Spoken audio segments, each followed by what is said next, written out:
Hello everyone, welcome to Vikitha's kitchen. ఈరోజు recipe అందరికీ ఎంతో ఇష్టమైన గులాబ్ జామున్ అండి.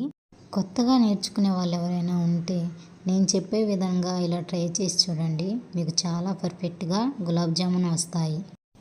ఈ రెసిపీ కోసం ఎంటీఆర్ గులాబ్ జామున్ ప్యాకెట్ ఒకటి తీసుకొని కప్పులో వేసుకోవాలండి. కరెక్ట్గా ఒక కప్పు వచ్చింది. ఈ ఒక కప్పుకి అరకప్పు వాటర్ తీసుకోవాలి. వాటర్ పోసుకుంటూ మెల్లమెల్లగా కొంచెం కొంచెం కలుపుకోవాలి.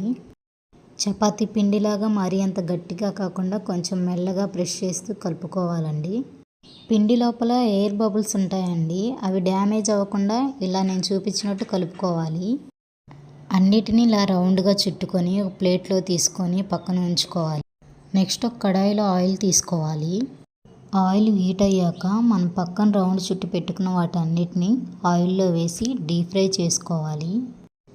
చూశారు కదా, ఇలా అన్నిటినీ బ్రౌన్ కలర్లో వచ్చేలా వేయించుకొని ఒక ప్లేట్లోకి తీసుకొని ఉంచుకోవాలి.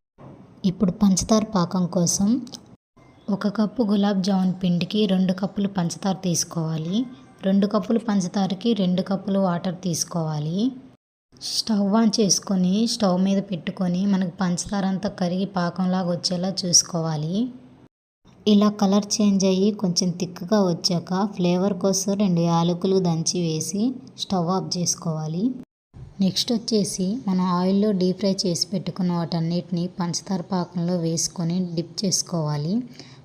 పాకం అంతా గులాబ్ జామున్కు పట్టేలా 1 గంట పాటు పక్కన ఉంచి సర్వ్ చేసుకొని తింటే చాలా అంటే చాలా బాగుంటాయండి. అంతే అండి, ఇంకా మన గులాబ్ జామున్ అయితే రెడీ అయిపోయాయి. ఎక్కడా పగులు లేకుండా చాలా అంటే చాలా సింపుల్గా టేస్టీగా యమ్మీగా ఉండే గులాబ్ జామున్లు రెడీ అయిపోయాయి. మీరు కూడా ట్రై చేసి ఎలా వచ్చిందో నాకు చెప్పేయండి. సబ్స్క్రైబ్ చేసుకోవటం మాత్రం మర్చిపోవద్దండి.